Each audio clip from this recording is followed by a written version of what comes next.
পাউলু মাছের টক ঝাল দিয়ে গরম ভাত খেতে বেশ দারুণ লাগে। নমস্কার বন্ধুরা, আমার চ্যানেল নতুন সাথে আপনাদের সবাইকে স্বাগত। চলুন রেসিপিটি শুরু করা যাক।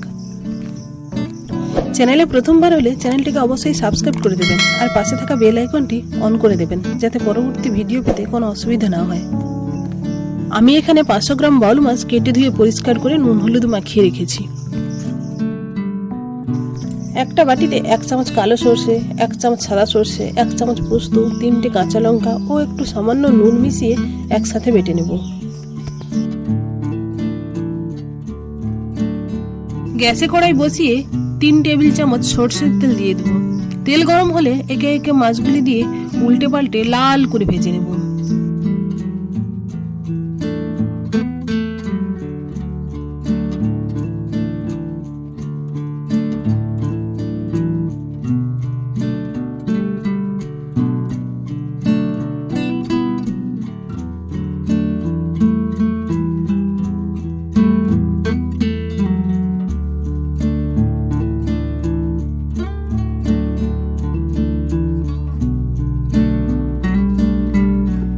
দেখুন, আমার মাছগুলো ভাজা হয়ে গেছে। একটা প্লেটে তুলে নেব।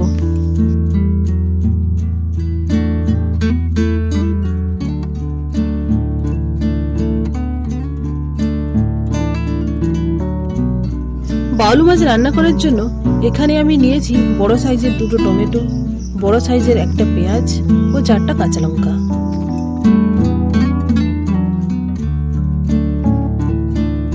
সেই কড়াইতে আরো কিছুটা তেল দিয়ে 1/2 চামচ সাদা জিরে, 1/2 চামচ কালো জিরে দিয়ে কেটে রাখা পেঁয়াজ কুচি ও 2টো কাঁচা লঙ্কা দিয়ে পেঁয়াজটাকে হালকা লাল করে ভেজে নেব।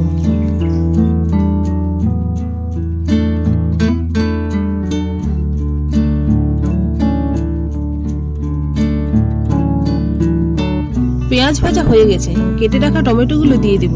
টমেটোগুলো একটু বড় করে কেটেছি, যাতে একদম গলে না যায়। গ্যাসের আঁচটা লোতে রেখে 2 চামচ সরষে পোস্ত বাটা দিয়ে একটু নেড়ে চেড়ে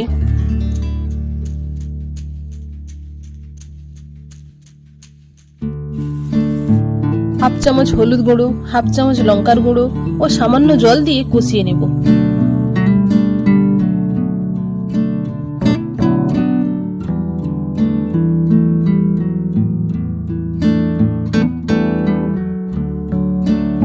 মশলাটা সুন্দর করে কষানো হয়ে গেছে, আর 1 বাটি জল দিয়ে 2 মিনিট ফুটতে দেব।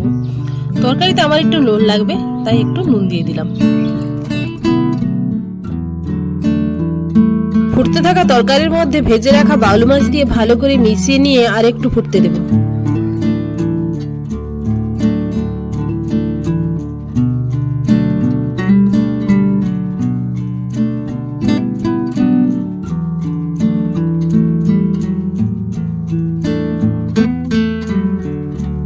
তরকারিটা প্রায় হয়ে এসছে। গ্যাসের আঁচটা মিডিয়াম থেকে লোতে রেখে উপর থেকে ধনেপাতা কুচি, 2 চামচ সরষের তেল, 2টো কাঁচা লঙ্কা দিয়ে 2 মিনিট ঢাকা চাপা দিয়ে দেব।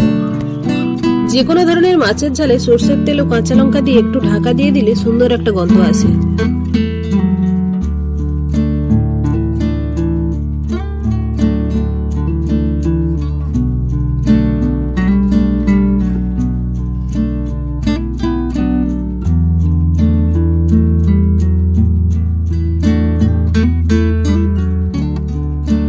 তরকারিটা সম্পূর্ণ তৈরি হয়ে গেছে। পরিবেশনের জন্য একটা প্লেটে ঢেলে নেব।